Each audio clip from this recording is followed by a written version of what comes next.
Shalom et bienvenue dans cette nouvelle vidéo de la paracha de la semaine. Je suis très heureux de vous retrouver afin de continuer ensemble le cycle d'études des parachiotes.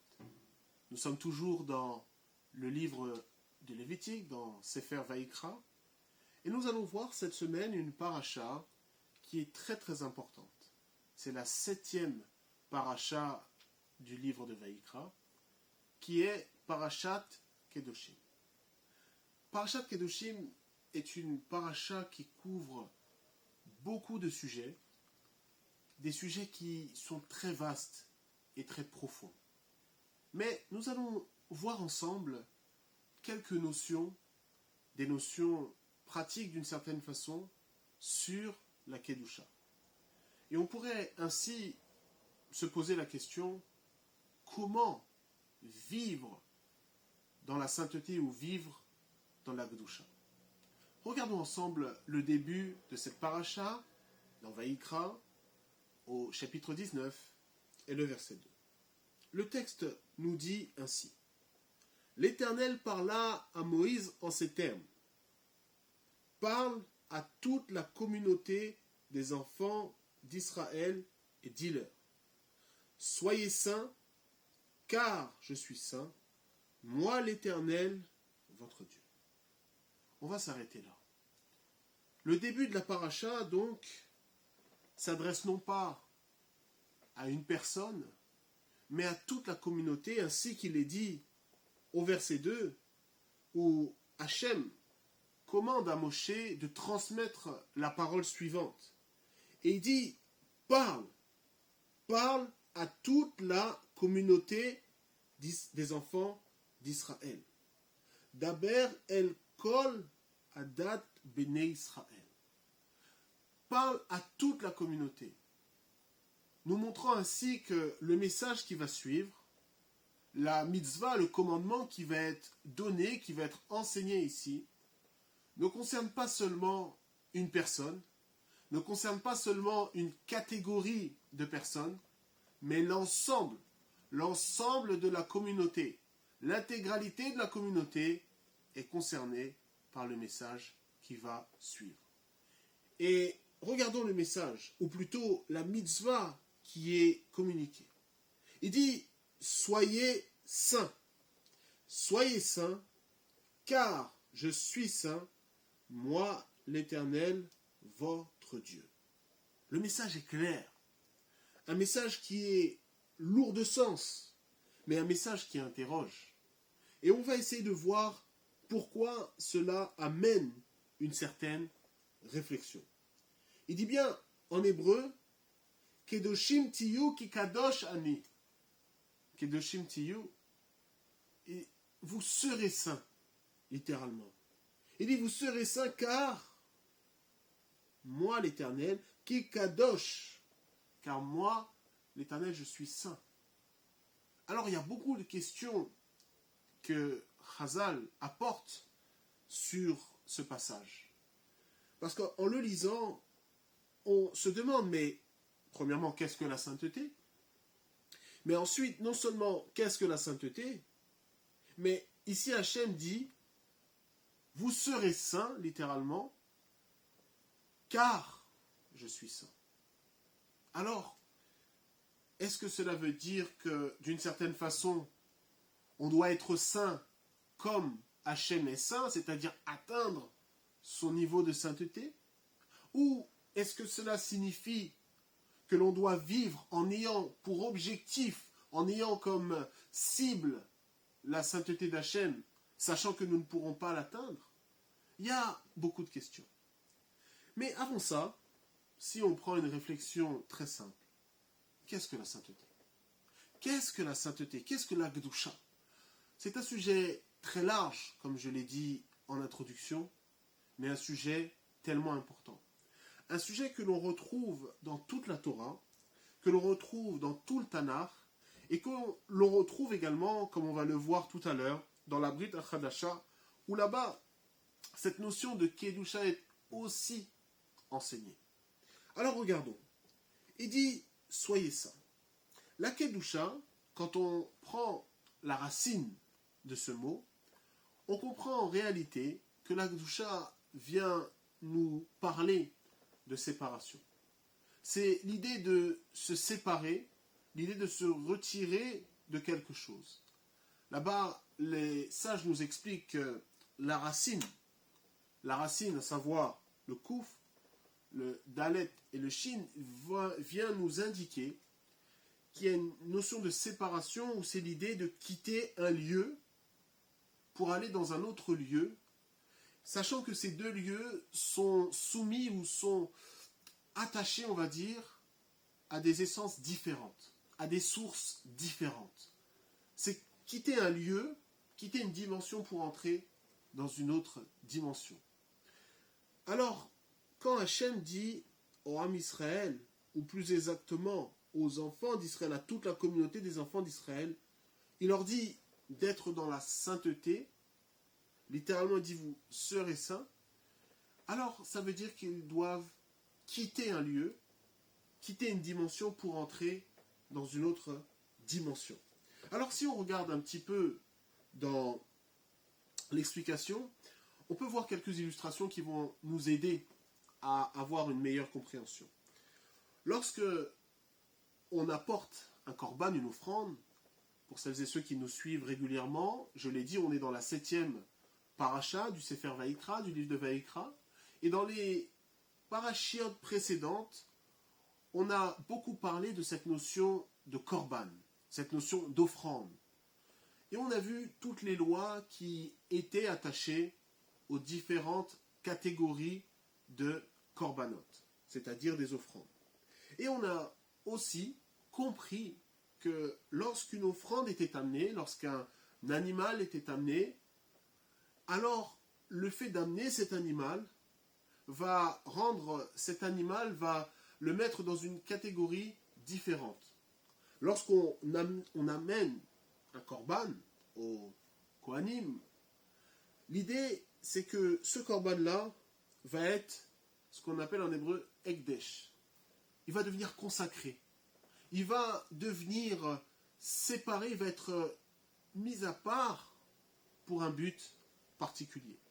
Cet animal n'est plus comme le reste des autres animaux. Il a été sélectionné d'une certaine façon pour accomplir un but, une tâche particulière. Ou pour défendre une cause d'une certaine façon, une cause qui va être au-dessus de lui-même. C'est un aspect que l'on peut attacher à la Kedusha. Alors, lorsqu'Akadosh Baruch Hu, le Saint béni soit-il, dit « Soyez saints » ou « Soyez dans la sainteté », ce que l'on peut comprendre, c'est qu'on doit être à part. On doit être consacré. Vivre dans la Kedusha, c'est vivre dans une vie qui va être différente. Différente de par la manière dont elle est vécue, différente de par l'objectif qui est attaché à cette vie, différent tout simplement parce qu'il y a une sainteté supérieure, la sainteté d'Hachem, vers laquelle on se dirige. Et donc, ici, on comprend que la Kedusha, c'est cette notion d'être séparé. Un autre exemple que l'on retrouve dans la tradition du Ham Israël, lors d'un mariage, lorsque l'union va se faire, l'homme va dire une phrase bien particulière. Il dit « Areat mekudeshet li ». Lorsqu'il va passer cet anneau, il va lui dire à sa future femme, celle qui va être sa femme dans quelques secondes d'une certaine façon, il lui dit avec cet acte, par cet acte, tu m'es sanctifié ou tu m'es consacré. Ça veut dire que tu es séparé, tu es à part pour moi. Tu n'es plus commune d'une certaine façon, tu n'as plus de possibilité d'appartenir à un autre homme, mais tu es séparé, tu es consacré pour moi. Donc, lorsqu'Hachem parle de cette notion de Kedusha, on peut l'illustrer par la notion du mariage. C'est-à-dire que nous sommes appelés à être cet épouse d'une certaine façon. Cette épouse qui est consacrée, qui est séparée. Et cela va changer nos perspectives. Lorsqu'un homme se marie, lorsqu'une femme se marie, les perspectives changent. La façon de vivre est complètement différente. Elle n'est plus commune, elle n'est plus comme avant. Je l'ai dit tout à l'heure, l'idée de Kedusha, c'est quitter une dimension, quitter un lieu et aller dans un autre lieu. Le mariage est véritablement une belle illustration car le couple, avant de se marier, chacun était célibataire, chacun était dans une dimension. Et maintenant, ils vont entrer tous les deux dans une autre dimension. Donc, il y a cette notion de quitter, mais il y a cette notion aussi de s'élever. C'est pourquoi le texte dit « Soyez saints, car je suis saint ». L'idée de l'Akdoucha, c'est de s'élever pour se rapprocher d'Hachem, dans le contexte de ce passage.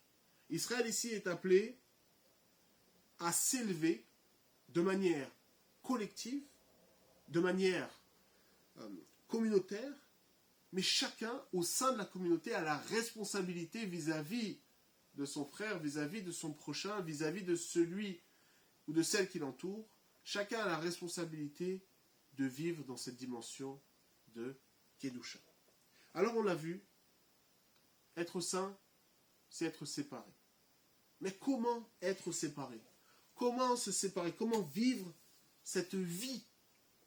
Chaque jour, nous faisons face à des challenges, à des défis, qui souvent sont des points de blocage pour nous. Alors, on va essayer de rentrer dans une compréhension un peu pratique, en s'appuyant sur ce que nous disent nos sages, Chazal.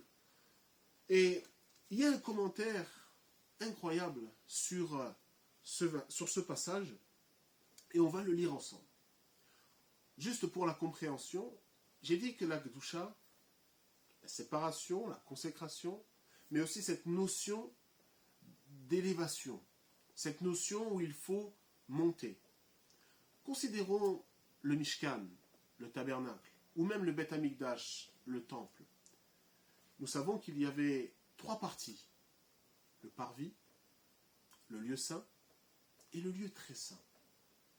Lorsque l'on passe du parvis au lieu saint, il y a comme une montée, il y a comme une élévation. Lorsque l'on passe du lieu saint au lieu très saint, il y a encore une autre montée, il y a encore une autre élévation.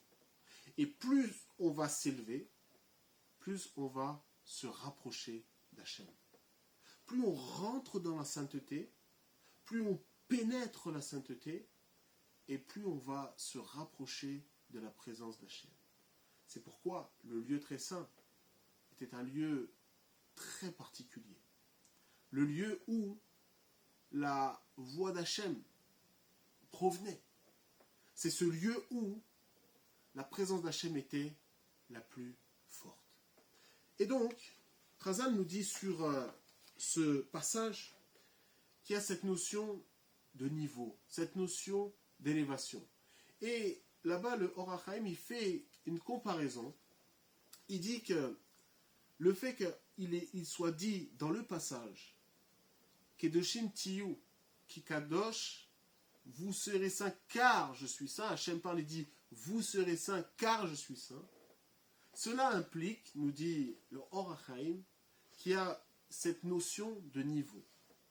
Mais il va un peu plus loin et il note, il relève que le texte ici, le verbe n'est pas employé au présent. Il est employé au futur. Il est dit Kedoshim Tiyu. Et il pose la question, mais pourquoi? Chazal pose la question. Pourquoi l'emploi du futur? Pour nous montrer la chose suivante. Que la sainteté n'est pas quelque chose de fixe. Ce n'est pas un point fixe que je vais pouvoir atteindre. Ce n'est pas une ligne d'arrivée que je vais atteindre et ainsi me dire, c'est bon, je suis arrivé. Je n'ai plus rien à faire. J'ai atteint la ligne d'arrivée, j'ai atteint la sainteté, je peux me reposer. Non. Là-bas, les sages nous montrent que l'emploi du futur illustre la chose suivante. Que si aujourd'hui, je passe par une porte de sainteté, j'arrive à un niveau de sainteté, l'emploi du futur me montre qu'il existe une porte plus élevée. Il existe un niveau encore au-dessus. Il existe un niveau que je dois aller chercher. Et ça nous montre que chaque jour, on doit être dans ce travail de sainteté. Chaque jour, comme on va le voir tout à l'heure, on doit aspirer à la sainteté dans nos actions, dans nos pensées, dans nos réflexions. Et donc, excusez-moi, il dit que chaque prophète avait un niveau de sainteté, l'un plus élevé que l'autre. Et il dit, Moshe avait un niveau de sainteté au-dessus de tous les prophètes. Il était à un niveau très très élevé. Il s'élevait au-dessus de tous les prophètes dans un niveau de sainteté. Mais regardez ce qu'il dit. Il dit, peut-être qu'il y a un niveau de sainteté qui est plus grand que celui de Moshe. Dans un premier temps, il dit que oui, le niveau de sainteté des prophètes était élevé, que celui de Moshe est encore plus élevé, mais il s'interroge et il dit, il existe peut-être encore un niveau encore plus élevé que celui de Moshe. Et regardez ce qu'il dit. Il dit, il existe peut-être un niveau de sainteté plus grand que celui de Moshe, à savoir le niveau de notre roi, de notre Mashiach, qui sera couronné des couronnes spirituelles les plus élevées. Le Or HaChaim dit ici, d'une certaine façon, que le niveau de Kedusha, le niveau de sainteté de Mashiach, il dit bien, notre roi, notre Mashiach, il a un niveau de sainteté plus élevé. Alors, lorsque l'on sait que le niveau de Kedusha de Mashiach est plus élevé, lorsque l'on reconnaît que l'on est un talmide de Mashiach, un disciple de Mashiach, alors cela nous montre que nous devons constamment aspirer à marcher comme lui, il a marché, comme notre Mashiach, comme Yeshua a marché. On doit chercher à vivre et à marcher comme lui, il a marché. Oui, un niveau de sainteté plus élevé que celui des prophètes, plus élevé que celui de Moshe. C'est ce que nous rapporte ici le Or HaChaim. Mais d'un point de vue pratique, si on veut avoir une dimension un peu plus tournée vers le Moussar, on comprend que la sainteté, c'est d'aspirer à être attaché à Hachem constamment. Attaché à Hachem au travers de nos actions, au travers de ce que l'on va produire, d'avoir un niveau de sainteté dans nos actions. On pourrait parler de Kedushat HaMaaseh, c'est-à-dire la sainteté dans les actions, dans ce que l'on produit. Et le Ramchal, il dit comme ça, qu'il est important, dans chacune de nos actions, d'aspirer à élever nos actes. Même les actes les plus élémentaires. Il dit celui qui est saint, celui qui marche dans la sainteté, il va chercher à élever même les actes les plus élémentaires. Manger ne sera plus un acte commun, mais c'est manger pour une cause plus élevée. Pourquoi je mange? Je mange pour avoir de la force, pour pouvoir servir Hachem. Je ne mange pas simplement comme une personne lambda qui va manger un bon plat et apprécier le plat seulement pour le plat. Mais je mange, j'apprécie le plat, je bénis Hachem et je reconnais qu'il m'a donné cette nourriture, non pas juste pour vivre, mais vivre d'une manière plus élevée. Chacune de mes actions, chacun de mes actes doit être connecté, doit être attaché à Hachem. Et c'est ce qui va me permettre de me détacher de la matérialité. Oui, il est important, celui qui aspire et qui marche dans la sainteté, lorsqu'il dit ici, soyez saints, soyez dans la sainteté, il dit, soyez séparés, non pas de la matière, mais soyez séparés du matérialisme. Soyez séparés de ce lien négatif, de cette attirance négative que vous avez vis-à-vis de la matière. ce matérialisme qui est un frein, qui est un blocage. Mais lorsque je sais, lorsque j'apprends à utiliser la matière pour m'élever, ou je vais élever la matière, alors il n'y aura pas de blocage. Alors cette sainteté va véritablement m'imprégner.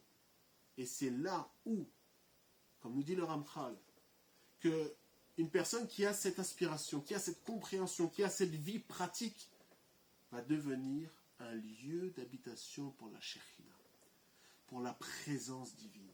La présence divine va se plaire à habiter dans la vie d'un tel homme. Pourquoi? Parce que tout ce qu'il fait est pour Hachem. Dans toutes ses actions, il est constamment relié, connecté à Hachem. Alors voilà, comment devenir saint, comment être dans la sainteté?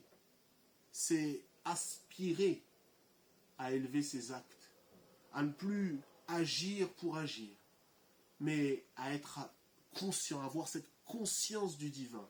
La sainteté, c'est être conscient du divin dans mes actions. C'est chercher l'étincelle qui est à l'intérieur, qui est au plus profond de ces actes, pour pouvoir me connecter à Hachem. Et cela va me permettre de me connecter avec cette étincelle divine, cette étincelle de sainteté qui est à l'intérieur de moi, qui est au plus profond de moi-même. C'est pourquoi, dans la sainteté, on voit aussi l'image de connexion vers l'intérieur. La sainteté, comme on a pris l'exemple tout à l'heure du Beth Amikdash, plus je vais grandir dans la sainteté, plus je vais être à l'intérieur, plus je vais être proche d'Hachem. C'est ce à quoi on doit aspirer. Et pour conclure, j'aimerais lire dans la Brit HaChadasha, là-bas, Pierre nous dit la chose suivante, dans sa première épître au chapitre 1, considérons les versets 13 jusqu'au verset 16. Il dit comme ça, « C'est pourquoi, ayant ceint les reins de votre entendement, et étant sobre, espérez parfaitement dans la grâce qui vous sera apportée à la révélation de Yeshua Mashiach. Comme des enfants d'obéissance, ne vous conformant pas à vos convoitises d'autrefois, pendant lesquelles vous étiez dans votre ignorance. Mais comme celui qui vous a appelé est saint, vous aussi soyez saints dans toute votre conduite. Parce qu'il est écrit, soyez saints, car moi, je suis saint. Oui, soyons saints. Ne soyons pas attachés à nos convoitises d'autrefois. Mais ici, Pierre écrit cette lettre. Il écrit ces mots. Il dit au verset 15, « Mais comme celui qui vous a appelé est saint, il est élevé, mais il nous a dit, comme on le voit dans cette paracha, d'être saint comme lui est saint. Alors, Pierre dit à la fin du verset 15, « Vous aussi soyez saints dans toute votre conduite. » Non pas une partie de votre conduite, non pas une partie de vos actions, non pas seulement quand vous êtes vus des autres, mais autant dans la sphère privée que dans la sphère publique. Soyez saints dans toute votre conduite. Aspirez aux choses élevées. Et c'est ainsi que nous serons un temple, une demeure pour Hachem. Alors voilà, quelques éléments de réflexion sur Parashat Kedoshim, sur cette notion de sainteté. Je vous invite vraiment à continuer à lire cette paracha et à réfléchir sur cette notion de sainteté, cette notion de Gdusha. Est-ce que vos actes sont imprégnés de cet ADN de sainteté? Ou plutôt, est-ce que vos actions sont plutôt profanes, c'est-à-dire communes? Voilà. Hachem nous dit que nous devons aspirer à la sainteté. Et comme nous le voyons dans le verset qui suit, dans la paracha, le verset 3, il nous est dit de ne pas profaner le Shabbat. Parce que le Shabbat, c'est aussi la sainteté. Le Shabbat, c'est la sanctification du temps. C'est apprendre à sanctifier le temps.